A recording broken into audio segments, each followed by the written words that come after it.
Hello दोस्तों, स्वागत है आपका आपके अपने YouTube channel Om computer and technical institute में।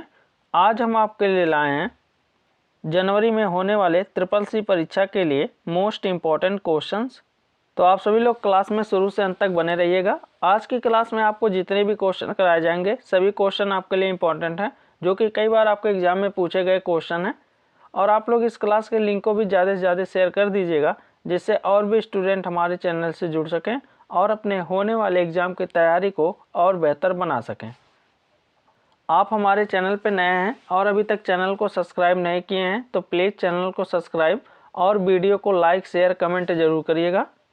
तो क्लास स्टार्ट करने से पहले आप सभी लोग क्लास के लिंक को ज़्यादा से ज़्यादा शेयर कर दीजिए। तो आइए आज की क्लास स्टार्ट करते हैं। पहला क्वेश्चन है आपका, टेलीग्राम ग्रुप में सदस्यों की अधिकतम संख्या क्या है। आपसे क्वेश्चन में पूछा गया है कि आप टेलीग्राम ग्रुप में अधिकतम सदस्यों की संख्या क्या है या कितने ऐड कर सकते हैं।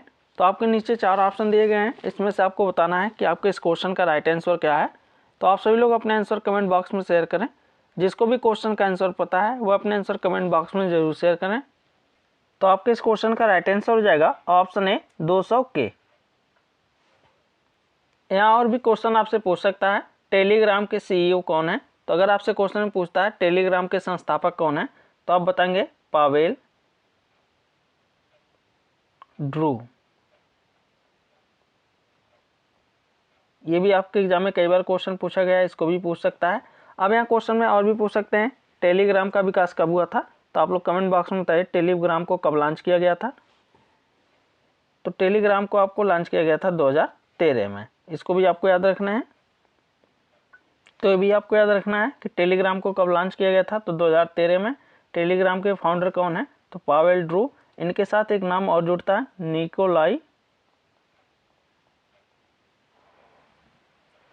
ये भी आपको याद रखना है। अब आते हैं आपका अगले क्वेश्चन पे, IMPS कब शुरू हुआ। आपसे क्वेश्चन में पूछा गया है IMPS की शुरुआत कब हुई या कब शुरू किया गया या कब शुरू हुआ।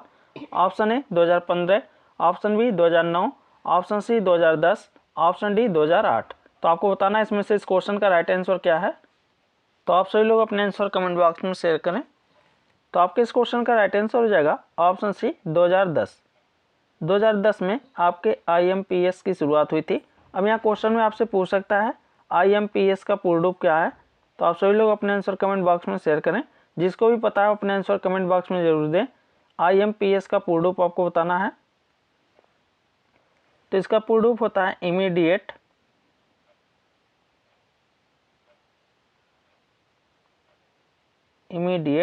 पेमेंट्स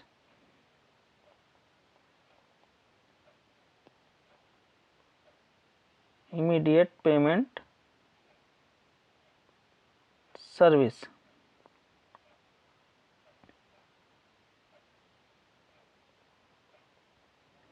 ये इसका पूर्ण रूप होता है, इसको भी आपको याद रखना है।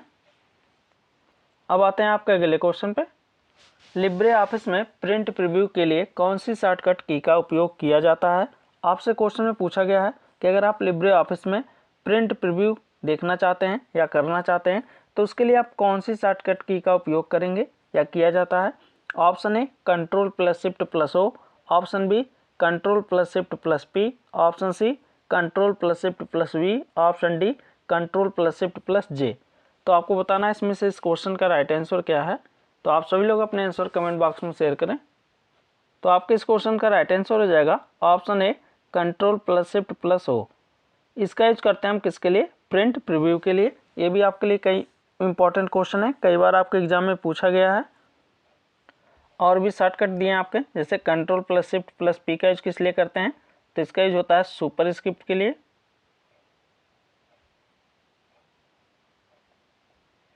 सुपर स्क्रिप्ट के लिए हम Ctrl+Shift+P का यूज करते हैं। Ctrl+Shift+V का यूज किस लिए किया जाता है, तो Ctrl+Shift+V का यूज करते हैं पेस्ट स्पेशल के लिए।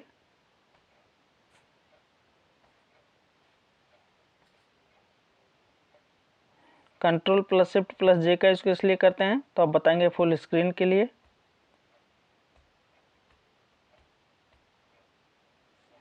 तो ये सभी शॉर्टकट आपको याद रखने हैं, जो कि कई बार आपके एग्जाम में पूछे गए हैं। अब आते हैं आपके अगले क्वेश्चन पे, यहाँ एक क्वेश्चन और आप देख लीजिए, एक शॉर्टकट पूछता है पेस्ट अनफॉर्मेट टेक्स्ट।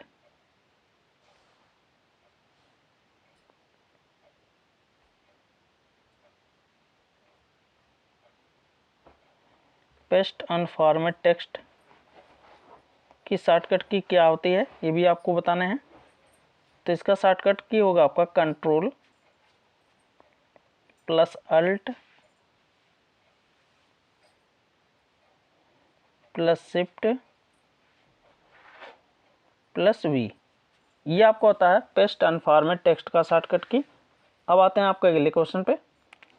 ट्रेस में मेल कितने दिनों तक रहता है? आपसे क्वेश्चन में पूछा गया है कि अगर आप कोई भी मेल डिलीट करते हैं तो वो आपके ट्रेस में चला जाता है, और ट्रेस में वो मेल आपके कितने दिनों तक रहता है, यही आपसे क्वेश्चन पूछा गया है। तो आपके नीचे 4 ऑप्शन दिए गए हैं, इसमें से आपको बताना है कि आपके इस क्वेश्चन का राइट आंसर क्या है। तो आप सभी लोग अपने आंसर कमेंट बॉक्स में शेयर करें, और आप लोग क्लास के लिंक को भी ज़्यादा से ज़्यादा शेयर कर दीजिए, जिससे और भी स्टूडेंट हमारे चैनल से जुड़ सकें और अपने होने वाले एग्ज़ाम की तैयारी को और बेहतर बना सकें। और अभी तक आप हमारे चैनल को सब्सक्राइब नहीं किए हैं तो प्लीज़ चैनल को सब्सक्राइब और वीडियो को लाइक शेयर कमेंट जरूर करिएगा। तो आपके इस क्वेश्चन का राइट आंसर हो जाएगा ऑप्शन सी, 30 दिन तक आपके ट्रेस फोल्डर में रहते हैं। अब आते हैं आपके अगले क्वेश्चन पे। कंप्यूटर भाषा में एरर को निम्न में से क्या कहते हैं? आपसे क्वेश्चन में पूछा गया कि आपके कंप्यूटर भाषा में अगर कोई एरर यानी त्रुटि होती है तो उसको निम्न में से हम क्या कहते हैं? तो आपके नीचे 4 ऑप्शन दिए गए हैं, इसमें से आपको बताना है कि आपके इस क्वेश्चन का राइट आंसर क्या है। तो आपके इस क्वेश्चन का राइट आंसर हो जाएगा ऑप्शन ए, बग। अब आते हैं आपके अगले क्वेश्चन पे। राइटर में टेबल इंसर्ट करने की शॉर्टकट की है। आपसे क्वेश्चन में पूछा गया है कि अगर आप राइटर में टेबल इंसर्ट करना चाहते हैं तो उसके लिए कौन सी शॉर्टकट की का इस्तेमाल करेंगे? तो आपके नीचे 4 ऑप्शन दिए गए हैं, इसमें से आपको बताना है कि आपके इस क्वेश्चन का राइट आंसर क्या है। तो आप सभी लोग अपने आंसर कमेंट बॉक्स में शेयर करें। जिसको भी क्वेश्चन का आंसर पता है वो अपने आंसर कमेंट बॉक्स में जरूर शेयर करें। तो आपके इस क्वेश्चन का राइट आंसर हो जाएगा option C, control plus F12। Control plus F12 का यूज करते हैं टेबल इंसर्ट करने के लिए राइटर में। अब आते हैं आपके अगले क्वेश्चन पे। लिब्रे ऑफिस कैल्क में रो की संख्या कितनी होती है? आपसे क्वेश्चन में पूछा गया है कि लिब्रे ऑफिस कैल्क में जो आपकी रो की संख्या होती है वो कितनी होती है। तो आपके नीचे 4 ऑप्शन दिए गए हैं, इसमें से आपको बताना है कि आपके इस क्वेश्चन का राइट आंसर क्या है। तो आपके इस क्वेश्चन का राइट आंसर हो जाएगा ऑप्शन डी, 10,48,576। ये आपके रो होते हैं लिब्रे ऑफिस कैल्क में। अगर कॉलम की बात करें तो 16,384 होते हैं, ये आपके कॉलम होते हैं, ये भी आपको याद रखना है। तो अगर कॉलम की बात करें तो 16,384 होते हैं, और रो की बात करें तो 10,48,576 होते हैं। आपके जो पुराने वर्जन थे उसमें आपके कॉलम 1024 होते थे, जो कि अब बढ़ा दिए गए हैं, 16,384 होते हैं आपके जो न्यू लिब्रे ऑफिस के न्यू वर्जन आए हैं। अब आते हैं आपके अगले क्वेश्चन पे। विंडोज़ 10 को किस वर्ष लॉन्च किया गया? आपसे क्वेश्चन में पूछा गया कि विंडोज़ 10 को कब लॉन्च किया गया था। तो आपके इस क्वेश्चन का राइट आंसर हो जाएगा ऑप्शन सी, 2015। 2015 में आपके विंडोज़ 10 को लॉन्च किया गया था। अब यहाँ क्वेश्चन में पूछ सकता है विंडोज़ 10 किसके द्वारा बनाया गया था? तो माइक्रोसॉफ्ट कंपनी द्वारा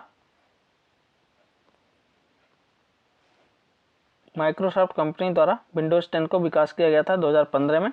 यहाँ एक क्वेश्चन और भी आपसे पूछता है कि विंडोज़ 10 में बाय डिफ़ॉल्ट कौन सा ब्राउज़र होता है? तो आप बताएंगे माइक्रोसॉफ्ट एज, ये ब्राउज़र होता है आपका बाय डिफ़ॉल्ट विंडोज़ 10 में। अब आते हैं आपके अगले क्वेश्चन पे। राइटर में मेल मर्ज विजार्ड किस मेनू में मिलता है? आपसे क्वेश्चन में पूछा गया है कि राइटर में मेल मर्ज विजार्ड ऑप्शन किस मेनू में मिलेगा या मिलता है? Option A format, option B style, option C file, option D tools. तो आपको बताना है इसमें से इस क्वेश्चन का राइट आंसर क्या है। तो आप सभी लोग अपने आंसर कमेंट बॉक्स में शेयर करें। जिसको भी क्वेश्चन का आंसर पता है वो अपने आंसर कमेंट बॉक्स में जरूर शेयर करें। तो आपके इस क्वेश्चन का राइट आंसर हो जाएगा ऑप्शन डी टूल्स। अब आते हैं आपके अगले क्वेश्चन पे। FDDI का फुल फॉर्म क्या है? आपसे क्वेश्चन में पूछा गया है FDDI का पूर्ण रूप बताना है। तो आपके नीचे 4 ऑप्शन दिए गए हैं, इसमें से आपको बताना है कि आपके इस क्वेश्चन का राइट आंसर क्या है। तो आप सभी लोग अपने आंसर कमेंट बॉक्स में शेयर करें। जिसको भी क्वेश्चन का आंसर पता है वो अपने आंसर कमेंट बॉक्स में जरूर शेयर करें। तो आपके इस क्वेश्चन का राइट आंसर हो जाएगा ऑप्शन बी, ऑप्शन बी आपके इस क्वेश्चन का राइट आंसर है। यहाँ एक फुल फॉर्म और अभी आपके लिए इम्पोर्टेंट है, ARCNET। इसका पूर्ण रूप क्या होता है कमेंट बॉक्स में बताइए। तो इसका पूर्ण रूप होता है आपका अटैच्ड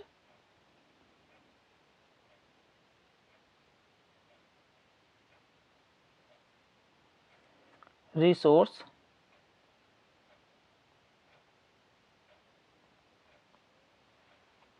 कंप्यूटर नेटवर्क।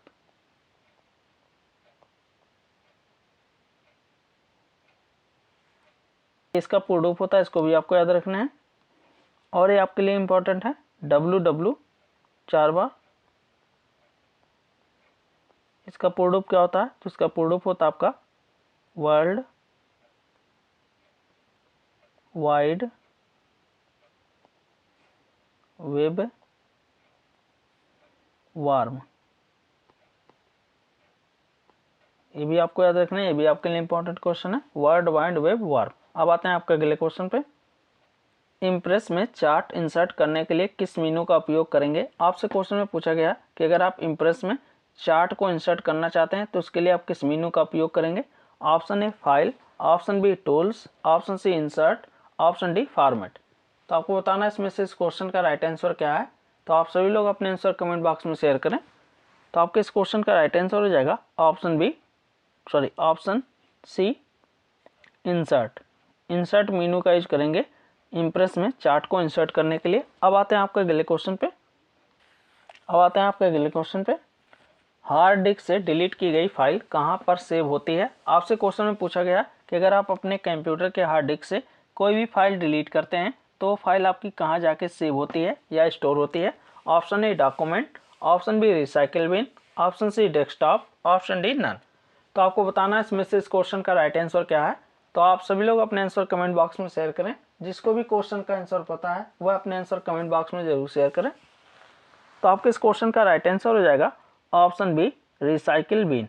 जब भी आप अपने कंप्यूटर के हार्ड डिस्क से कोई भी फाइल डिलीट करते हैं तो वो फाइल आपके जाके हार्ड रिसाइकिल बिन में स्टोर हो जाती है। अब आते हैं आपके अगले क्वेश्चन पे। यहाँ एक क्वेश्चन और भी पूछ सकता है कि अगर आप अपने कंप्यूटर से कोई भी फाइल परमानेंट डिलीट करना चाहते हैं, रिसाइकिल बिन में ना जाए, तो कैसे डिलीट करेंगे। तो आप बताएंगे शिफ्ट प्लस डिलीट। अगर शिफ्ट के साथ आप डिलीट की का यूज करते हैं, शिफ्ट की के साथ डिलीट की का यूज करते हैं तो फाइल आपके रिसाइकिल बिन में ना जाके कंप्यूटर से परमानेंट डिलीट हो जाती है। अब आते हैं आपके अगले क्वेश्चन पे। ऑपरेटिंग सिस्टम का एक प्रकार है जो एक समय में केवल एक उपयोगकर्ता को अनुमति देता है। आपसे इसमें से क्वेश्चन पूछा गया है कि आपको बताना है कि कौन सा ऑपरेटिंग सिस्टम का एक प्रकार है जो आपको एक समय में केवल एक यूजर को अनुमति देता है। Option A multi user operating system, option B real time operating system, option C single user operating system, option D none of these. तो आपको बताना है इसमें से इस क्वेश्चन का राइट आंसर क्या है। तो आपके इस क्वेश्चन का राइट आंसर हो जाएगा option C single user operating system.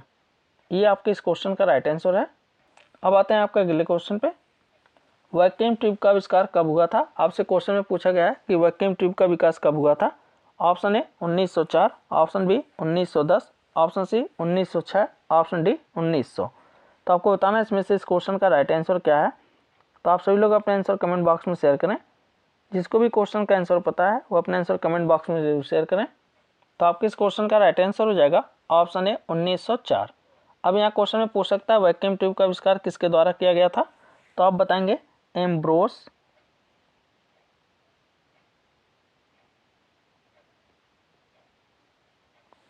Fleming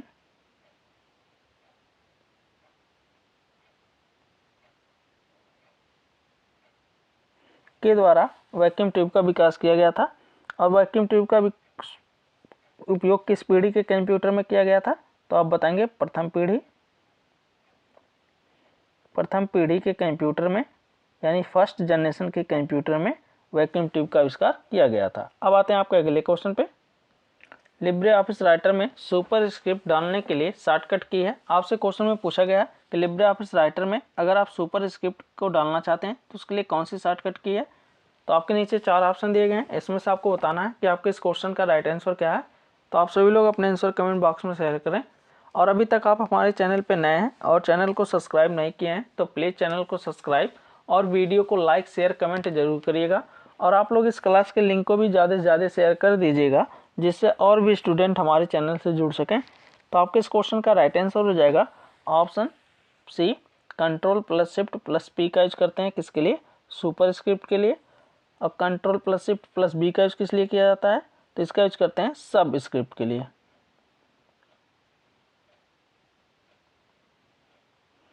सब स्क्रिप्ट के लिए control plus shift plus B का यूज करते हैं, सुपर स्क्रिप्ट के लिए control plus shift plus P का यूज करते हैं। Control plus shift plus V का यूज पेस्ट स्पेशल के लिए होता है और control plus alt plus C का यूज किस लिए होता है, तो कमेंट ऐड करने के लिए होता है। ये भी आपको याद रखना है। अब आते हैं आपके अगले क्वेश्चन पे। NEFT का फुल फॉर्म क्या है, आपसे क्वेश्चन में पूछा गया NEFT का पूर्ण रूप आपको बताना है। तो आपके नीचे 4 ऑप्शन दिए गए हैं, इसमें से आपको बताना है कि आपके इस क्वेश्चन का राइट आंसर क्या है। तो आप सभी लोग अपने आंसर कमेंट बॉक्स में शेयर करें। तो जिसको भी क्वेश्चन का आंसर पता है वो अपने आंसर कमेंट बॉक्स में जरूर शेयर करें। तो आपके इस क्वेश्चन का राइट आंसर हो जाएगा option A, national electronics fund transfer. ये आपका होता है NEFT का पूर्ण रूप। तो नेफ्ट की शुरुआत कब हुई थी, ये भी क्वेश्चन में पूछ सकता है। तो 2005 में किया गया था नेफ्ट की शुरुआत, ये भी आपको याद रखना है। एक आपसे पूछता RTGS का पूर्ण रूप क्या है, ये भी आपके एग्जाम में कई बार पूछा गया क्वेश्चन है। आप लोग कमेंट बॉक्स में बताइए RTGS का पूर्ण रूप आपको बताना है। तो इसका पूर्ण रूप होता है आपका रियल टाइम ग्रॉस सेटलमेंट।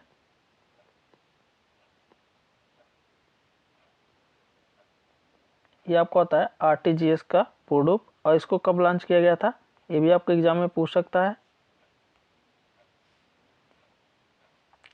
तो 2004 में। दोनों आपको याद रखने हैं। अब आते हैं आपके अगले क्वेश्चन पे। QR कोड का आविष्कार कब किया गया था, आपसे क्वेश्चन में पूछा गया है QR कोड जो होता है इसका आविष्कार कब किया गया था। ऑप्शन है 1996, option B 1990, option C 1998, option D 1994। तो आपको बताना है इसमें से इस क्वेश्चन का राइट आंसर क्या है। तो आपके इस क्वेश्चन का राइट आंसर हो जाएगा ऑप्शन डी 1994। 1994 में आपके QR कोड का विकास किया गया था, आविष्कार किया गया था। इसका आविष्कार किसके द्वारा किया गया था, तो डेंसोवेब एक कंपनी थी। डेंसोवेब कंपनी द्वारा QR कोड का विकास किया गया था। और ये कंपनी कहाँ की थी, जापान की। अब यहाँ क्वेश्चन में पूछ सकता है QR का पूर्ण रूप क्या होता है, तो इसका पूर्ण रूप होता है आपका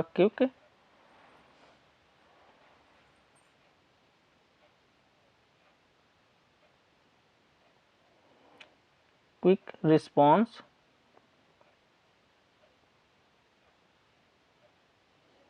कोड। ये आपको होता है QR का पूर्ण रूप क्विक रिस्पॉन्स कोड। अब आते हैं आपके अगले क्वेश्चन पे। SAMTP प्रोटोकॉल का पोर्ट नंबर है, आपसे क्वेश्चन में पूछा गया है SAMTP जो प्रोटोकॉल है इसका पोर्ट नंबर है। तो आपके नीचे 4 ऑप्शन दिए गए हैं, इसमें से आपको बताना है कि आपके इस क्वेश्चन का राइट आंसर क्या है। तो आप सभी लोग अपने आंसर कमेंट बॉक्स में शेयर करें। जिसको भी क्वेश्चन का आंसर पता है वो अपने आंसर कमेंट बॉक्स में जरूर शेयर करें। तो आपके इस क्वेश्चन का राइट आंसर हो जाएगा ऑप्शन बी 25। अब यहाँ क्वेश्चन में पूछ सकता है SAMTP का पूर्ण रूप क्या होता है, तो इसका पूर्ण रूप होता है आपका simple mail transfer protocol.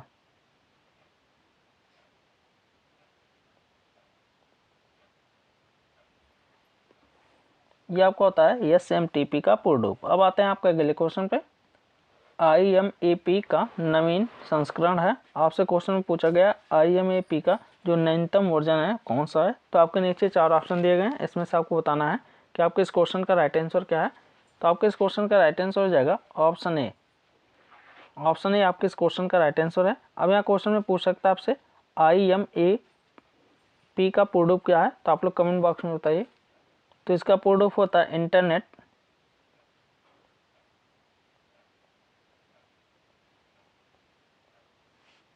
Message access protocol, ये आपको होता है IMAPS का पूर्ण रूप। अब आते हैं आपके अगले क्वेश्चन पे। UPI का फुल फॉर्म क्या है? तो आपके नीचे 4 ऑप्शन दिए गए हैं, इसमें से बताना है आपके इस क्वेश्चन का राइट आंसर क्या है। आपको UPI का पूर्ण रूप बताना है। ये इंपॉर्टेंट क्वेश्चन, बहुत ही इंपॉर्टेंट है, कई बार आपके एग्जाम में पूछा गया है। तो आप लोग कमेंट बॉक्स में बताइए UPI का पूर्ण रूप क्या है।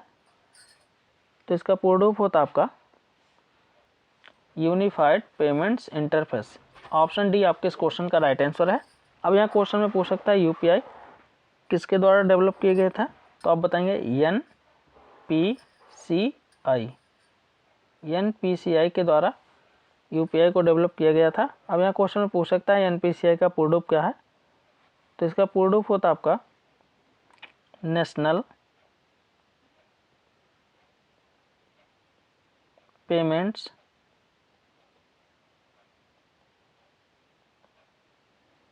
कॉरपोरेशन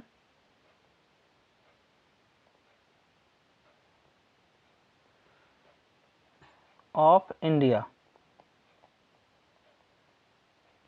ये आपका होता है NPCI का पूर्ण रूप, इसको भी आपको याद रखना है। आई होप आज की क्लास आपको अच्छे से समझ में आई होगी। आज की क्लास में आपको जितने भी क्वेश्चन कराए गए हैं सभी क्वेश्चन आपके लिए इंपॉर्टेंट हैं, तो आप लोग क्लास को शुरू से अंत तक जरूर देखिएगा। और अभी तक आप हमारे चैनल को सब्सक्राइब नहीं किए हैं तो प्लीज़ चैनल को सब्सक्राइब और वीडियो को लाइक शेयर कमेंट करना ना भूलिएगा। और आप लोग इस क्लास के लिंक को भी ज़्यादा से ज़्यादा शेयर कर दीजिए, जिससे और भी स्टूडेंट हमारे चैनल से जुड़ सकें और अपने एग्ज़ाम की तैयारी को और बेहतर बना सकें। अगर आपको किसी भी क्वेश्चन पे कोई भी डाउट हो तो आप कमेंट बॉक्स में पूछ सकते हैं। तो आज की क्लास यहीं समाप्त करते हैं, मिलते हैं अगले क्लास में।